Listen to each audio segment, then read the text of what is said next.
So where does the smell of a skunk go? Okay, so what we're doing here is in number 3, we're looking at algebra tiles, which we were introduced to a little while ago. So in number 3, if you look at x squared, that's actually, we count that as an x, because when you look down, it's an x.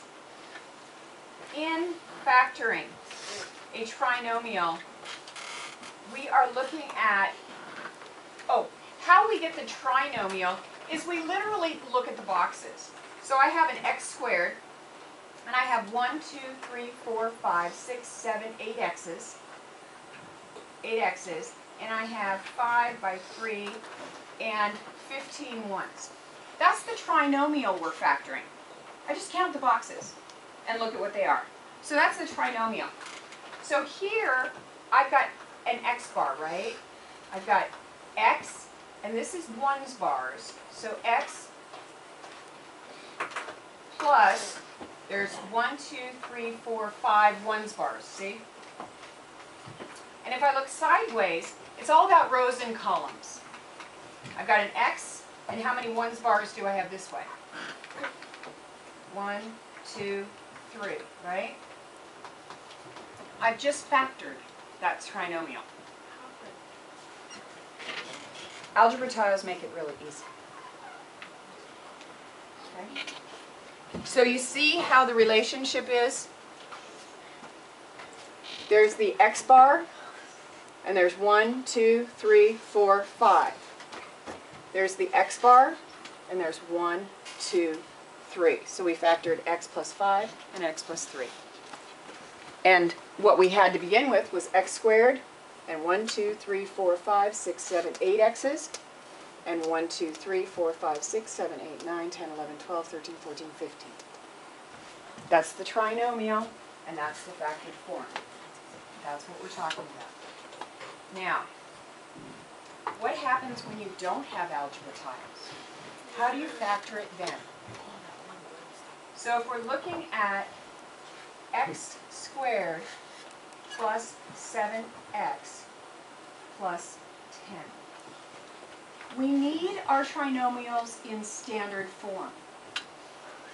Standard form is ax squared plus bx plus c. What's a?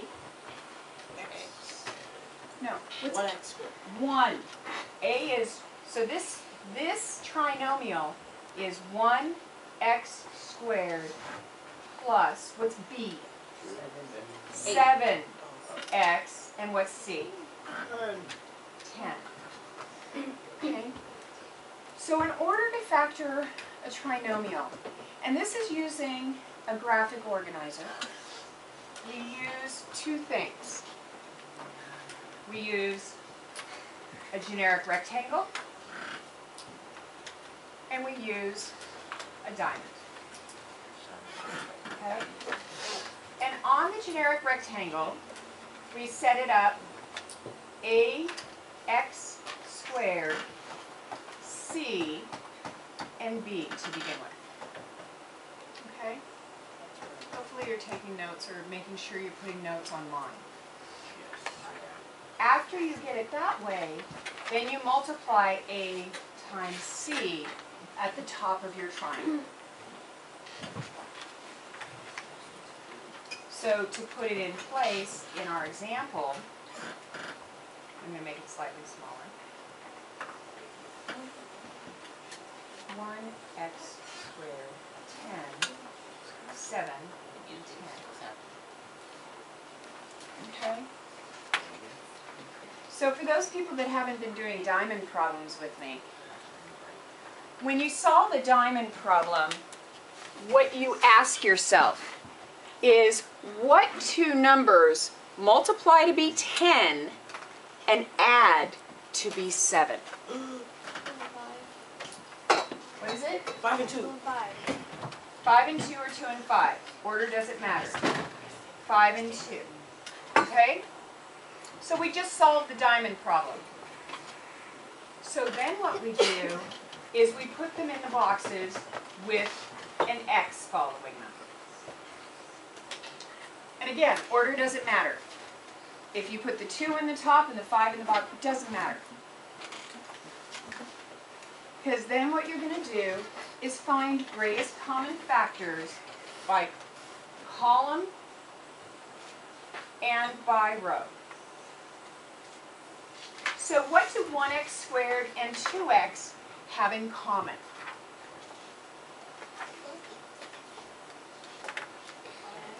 X. Perfect. The easy way to do it, I found, what do 1x squared and 5x have in common? What do 5x and 10 have in common? Positive or negative? Positive. What do 2x and 10 have in common? 2. Positive or negative? Positive, right? So, x plus 5, x plus 2. You're factored. That's it. That's so easy. That's hard. Okay? Ready for another one? No. Yeah. Let's go. You need a pencil. I have Well, use it. Okay? So, let's do n squared minus 15n plus 44, which is number 10. Okay? What do I draw first? Yeah? Box and diamond.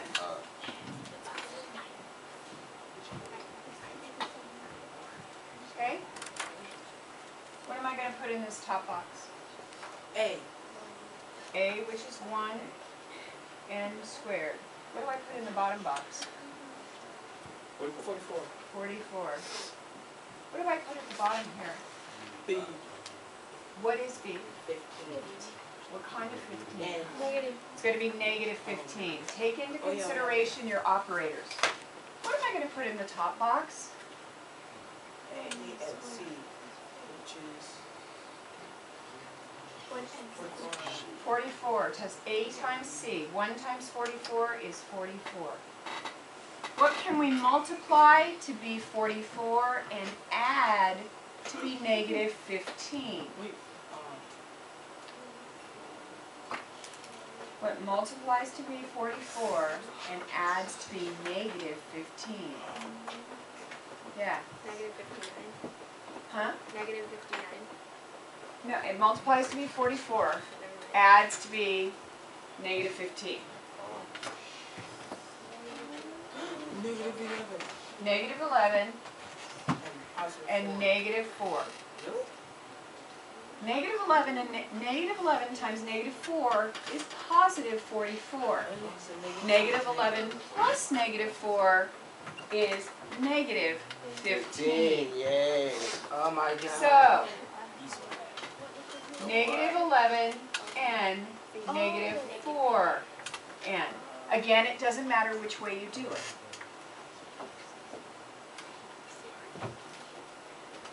Greatest common factor coming out. If it's 1 n, it's going to be n here and n here. It's the only thing they can have in common, isn't it? Now here's the only thing you need to be careful of. If it's negative, negative, negative on the bottom here, you might want to write yourself a note. This is going to be negative and this is going to be negative, even though this is positive. Because the opposite of a negative is a positive. Has to be a negative times a negative. Okay? Now, what do 11 and 44 have in common? 11. Negative. What do 4 and 44 have in common? 4. 4. You are fully factored. N minus 11, N minus.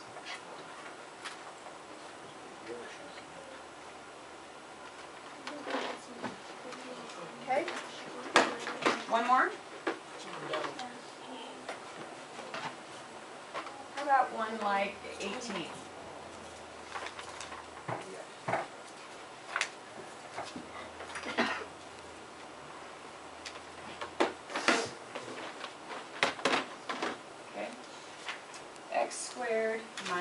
13xy plus 40y squared. What do you do first? Fox and diamond. And diamond. I like diamond better. 1x squared. 40y squared. Negative 13. And what goes on top? 40. 40, because 40 times 1 is still 40. So what multiplies to be 40 and adds to be negative 13? What? 8 and 5. 8 and 5. What kinds of 8 and 5s? Negative 8. Both of them are negative again. So negative 8 and negative 5. Negative 8x, y. Negative 5x, y. Because I need one from the x's and one from the y's, because that's what the center variable is, right? Okay? What do these guys have in common? X. And these guys, same thing, right? Okay, what do negative 8, oh, and they're both, all three on the bottom were negative, so these are both negative. You don't have to think about signs anymore. What do 8xy and 40y squared have in common? Y. And 8. 8y. 5xy and 40y squared. 5y. So we've got 8x minus 8y and x minus 5y. And you're completely factored. Yes, question. For the squared, for 40y squared, we just Well, leave that. you know, you can always go back and check it. Using another generic rectangle, let's take what we factored and check it. Remember how we did this? X minus 8y, x minus 5y. What's x times x? X. X to the second. X times negative 8y, negative 8xy. X times negative 5y, negative 5xy. Negative 5y times negative 8xy, negative 8y, excuse me. 40y squared. Remember, we're going to add these two together. So you get x squared, negative 5 plus negative 8. Negative 13xy plus 40y squared. Does that look familiar? That's how you check them. Just multiply your result and see if you get the same thing you started with. This is easy.